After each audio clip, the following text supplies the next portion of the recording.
Hello student. तो हम आ गए वापस से चैप्टर 7 के पार्ट 2 को लेके।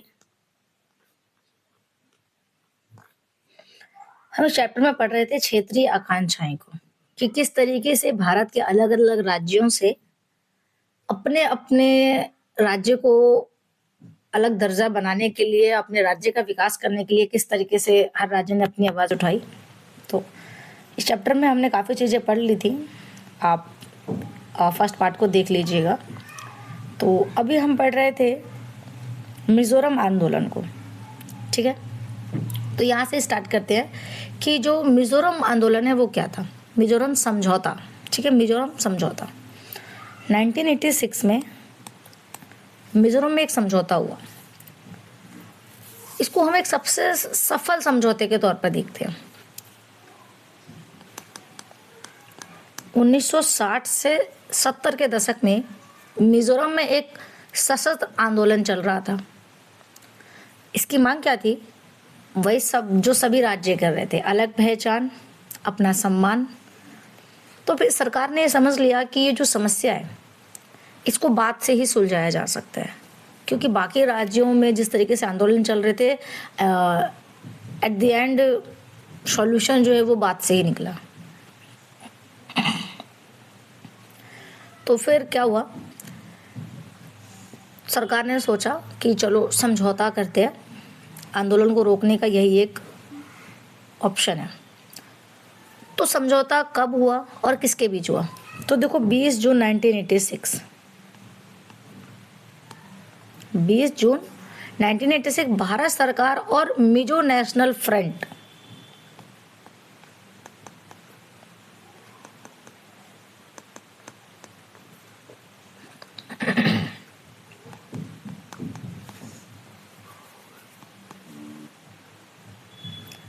MNF, इनके बीच एक समझौता हुआ। समझौते में यह तय हुआ कि मिजोरम को पूरे राज्य का दर्जा मिलेगा, ठीक है, जो और मिजोरम उग्रवादी हिंसा जो है वो छोड़ देगी। यानी सरकार ने बोला कि हम आपको पूरे राज्य का दर्जा प्राप्त कराएंगे, उसके लिए आपको हिंसा छोड़नी होगी, लोकतांत्रिक राजनीति अपनाई जाएगी, केंद्र जो है वो मिजो की संस्कृति और पहचान का सम्मान करेगा। अब इसका असर क्या हुआ कि 1987 में, बहुत ध्यान से समझो, बहुत डायरेक्टली टू द पॉइंट मैं समझा रही हूँ, ठीक है।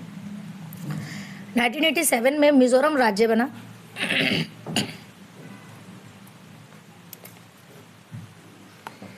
ठीक है, 1987 में मिजोरम को अलग राज्य बना दिया गया।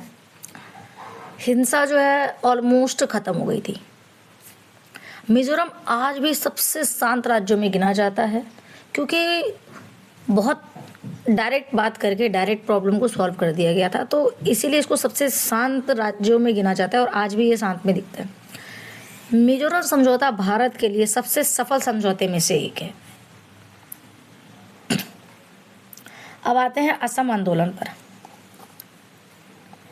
जितना शांत मिजोरम का था, उसके अपोजिट आंदोलन असम का था, ठीक है। असम आंदोलन 1960 से 1970 के दशक में असम के लोगों को ये लगने लगा था कि भाई उनकी जो पहचान है, उनकी ज़मीन, उनका रोज़गार खतरे में है। क्यों? क्योंकि बाहर से जो लोग आ रहे थे, उनकी जो संख्या थी वो बढ़ती जा रही थी, खासकर बांग्लादेश से जो प्रवासी आ रहे थे।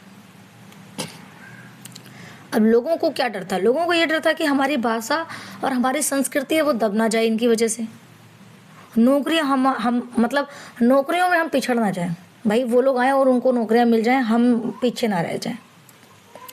राजनीतिक ताकत जो है वो हमारे हाथ से ना निकल जाए, यानी कि भाई वही लोग लीडर ना बनने लग जाएं, राजनीति सत्ता वगैरह वो वही ना संभालने लग जाएं। तो उनको ये डर सताने लगा था। अब क्या हुआ, जो 1979 से 1985 के बीच एक लंबे समय तक ये आंदोलन चला, जिसको ऑल असम स्टूडेंट यूनियन और ऑल असम गण संग्राम परिषद ने आंदोलन शुरू किया। किसने शुरू किया?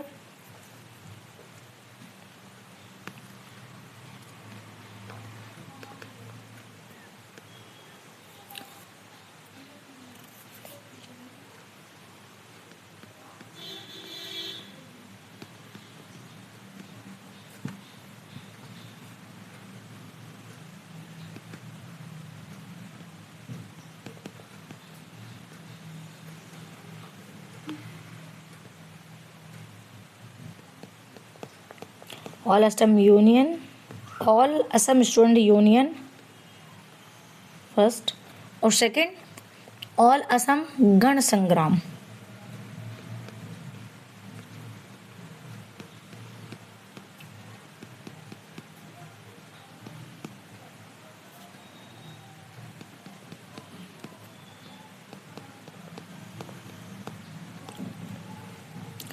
इन्होंने एक आंदोलन शुरू किया।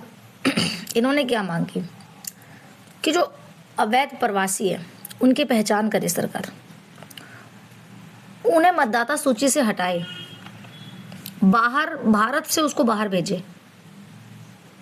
ये आंदोलन देखो शांतिपूर्ण हो रहा था, जैसे कि हर आंदोलन स्टार्टिंग में शांतिपूर्ण ही होता है, लेकिन उसके अंदर कुछ लोग ऐसे होते हैं ना जो बेवजह फालतू के जो है ना हिंसा करने पे लगे रहते हैं, उग्रवादी जो मतलब उग्रवाद फैलाने में लगे रहते हैं कि मतलब कोई मतलब सेंस ही नहीं होता उनकी हरकतों में। अब क्या हुआ कि उसी चक्कर से कई बार हिंसा भी हुई इस आंदोलन में। अब इसमें सबसे बड़ी एक घटना क्या घटी कि 1983 में नल्ली नरसंहार हो गया।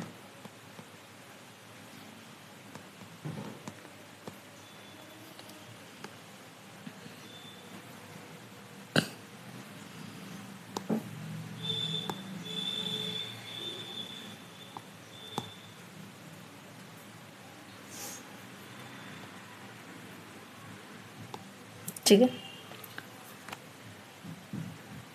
जो इस आंदोलन का एक सबसे मतलब दर्दनाक पल था, एक दर्दनाक हिस्सा था असम समझौता 1985 में।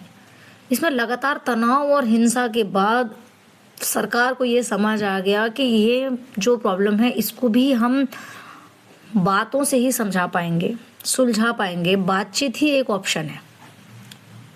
ठीक, तो फिर 15 अगस्त 1985 को सरकार ने सोचा कि बातचीत करें। तो भारत सरकार ने जो इस आंदोलन के जो नेता थे उनको बुलाया, उनके साथ बातचीत की और उसमें उन्होंने एक समझौता किया, जिसमें जो समझौते की सबसे मेन मुख्य बातें जो रखी गई वो ये थी कि 25 मार्च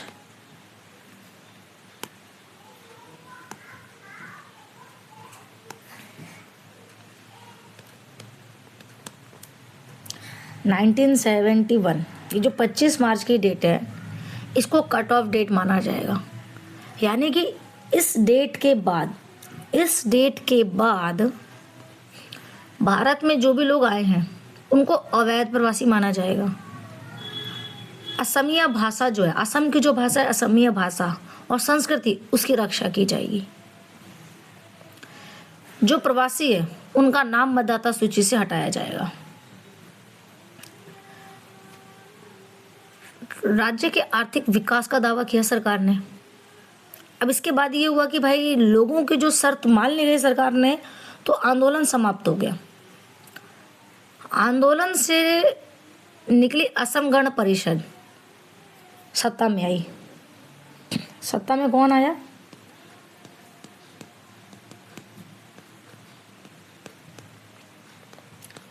असम गण परिषद,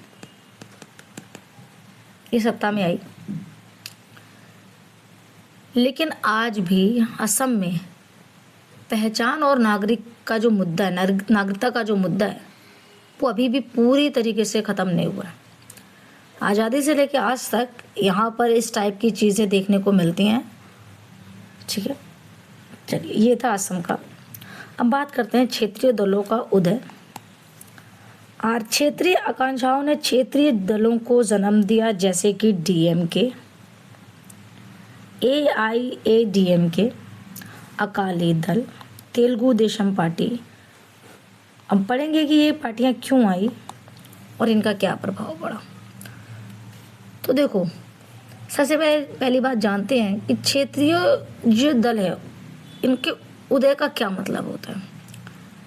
देखो, लोगों को ये लगने लगा कि जो सेंटर में बैठी गवर्नमेंट है ये हमारे स्टेट के लिए कैसे डिसीजन लेगी? ये हमारी समस्याओं को बहुत अच्छे से नहीं समझ सकती है। यानी दिल्ली से बैठकर आप हर समस्या नहीं सुलझा सकते। हर राज्य की अपनी एक भाषा है, अपनी एक संस्कृति है, अपनी अलग-अलग परेशानियाँ हैं। इसके लिए हमको चाहिए कि हमारे स्टेट लेवल पर हमारी जो गवर्नमेंट है वो हमारी प्रॉब्लम को समझे और वो केंद्र में लेके जाए। ठीक? जो हमारे क्षेत्र का जो प्रतिनिधित्व करेगा, उसे हम अपना प्रतिनिधि बनाएँगे और वही हमारा प्रतिनिधित्व जो है वो कर सकता है। अब बात आती है कि ये दल क्यों उभरे? क्या रीज़न थे? आखिर कांग्रेस तो थे ही, हर स्टेट में काम तो करती थी। अब इनके उदय का क्या कारण क्या था? क्योंकि पहले क्या देखो, सबसे पहले जो कांग्रेस है उसका प्रभुत्व, उसका दबदबा कम होने लगा था, उसका प्रभुत्व कमज़ोर हो गया था। पहले ज़्यादातर फैसले एक ही पार्टी करती थी, लेकिन समय के साथ साथ लोगों का भरोसा भाई कम होने लग गया। दूसरा, स्थानीय मुद्दे जो है वो बड़े होने लग गए। जैसे स्थानीय मुद्दे बड़े होने लग गए, जैसे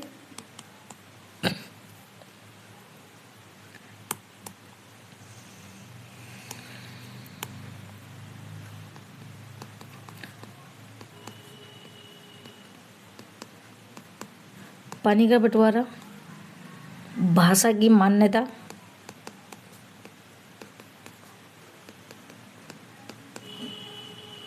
नौकरी और ज़मीन। ये आप लिख दोगे ना तो थोड़ा आपके नंबर आने के मतलब आपकी जो सीट है वो उसको थोड़ा एक एक्स्ट्रा वैल्यू मिल जाएगा। ठीक है, देखो वीडियो अच्छी लग रही हो तो लाइक कर देना, चैनल फिर नए हो तो सब्सक्राइब कर देना। चलिए आगे बढ़ते हैं। राष्ट्रीय पार्टियां जो थी, जो नेशनल पार्टी थी, वो इन मुद्दों पे ना उतना ध्यान नहीं दे रही थी, मतलब दे नहीं पा रही थी। ऐसा नहीं है कि बिल्कुल इग्नोर कर रही थी, पर उनके पास ऑलरेडी बहुत सारे मुद्दे थे तो वो इन चीज़ों पे ध्यान नहीं दे पा रही थी। तीसरा पॉइंट, लोकतंत्र गहरा हुआ। अब लोग भाई सिर्फ वोट नहीं देते थे बल्कि गवर्नमेंट से सवाल भी करने लगे थे। अब उनको अपने वोट की जो वैल्यू है ना वो पता लगने लगी थी। तो अब इस राजनीति में क्या बदला कि जो राज्य की आवाज़ है वो केंद्र तक पहुंचने लग गई। ठीक, अब गठबंधन की सरकार आने लग गई। कोई भी पार्टी मतलब बहुमत ले ही नहीं पा रही थी, भैया गठबंधन करना पड़ रहा था। एक सेकेंड, ठीक है। छोटे राज्यों और समुदाय को भाई पहले से ज़्यादा महत्व मिलने लगा था। ऐसा नहीं था कि उनको बहुत ज़्यादा वैल्यू मिल रही थी, बट हाँ पहले के अकॉर्डिंग उनको बेटर कंडीशन फील हो रहा था, उनको पहले से थोड़ा ज़्यादा वैल्यू मिलने लग गई थी।